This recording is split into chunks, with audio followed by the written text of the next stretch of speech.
வேலையை காட்டிய சாதிக் பாய் சிங்கம் பட பாணியில் கவனித்த போலீஸ் 32 பவுனும் பவுனாக வந்தது. நாகப்பட்டினம் மாவட்டம் நாகூர் நூல்கடை தெருவை சேர்ந்த தாவூத் ஃபாத்திமா என்பவரது வீட்டில் கடந்த 8ஆம் தேதி தங்க நகைகள் காணாமல் போனது.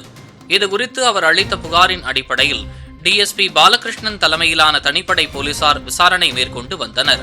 மேலும் இந்த சம்பவம் தொடர்பாக சில சிசிடிவி காட்சிகளை ஆராய்ந்து போலீசார் தேடுதல் வேட்டையில் ஈடுபட்டனர். இதில் தொடர்புடைய நபர் தஞ்சாவூர் மாவட்டம் பாபநாசம் பகுதியைச் சேர்ந்த ஜாஃபர் சாதிக் என்பது தெரியவந்தது. வீட்டில் திருடிய தங்க நகைகளை ஆட்டோ மூலம் விற்பனை செய்ய எடுத்து சென்றபோது தனிப்படை போலீசாரிடம் கையும் களவுமாக சிக்கியுள்ளார். மேலும் அவரிடமிருந்த 32 பவுன் தங்க நகைகள் மற்றும் தப்பிச் செல்ல முயன்ற ஆட்டோ ஆகியவை பறிமுதல் செய்யப்பட்டு நாகூர் காவல் நிலையத்திற்கு எடுத்து வரப்பட்டது.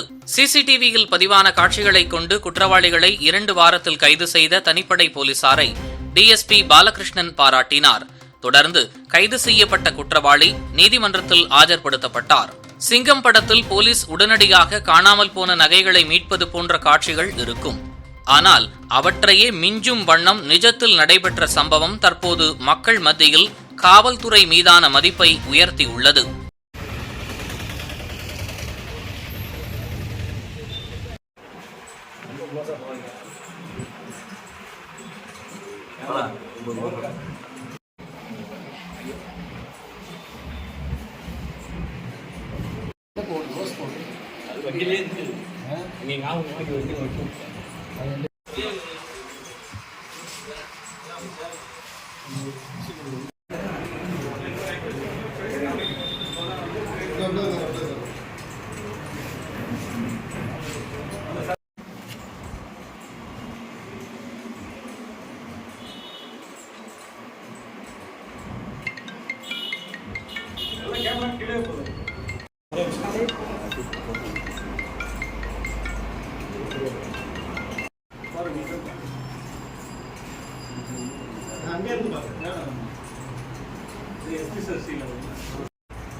அடிச்சு மட்டும் கொடுத்துருவோம்.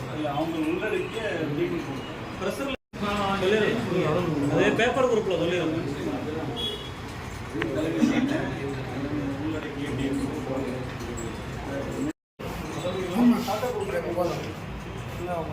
பேப்பர் குரூப் சொன்னா அவங்க பேர் தான் அவங்க தான் போடுவாங்க.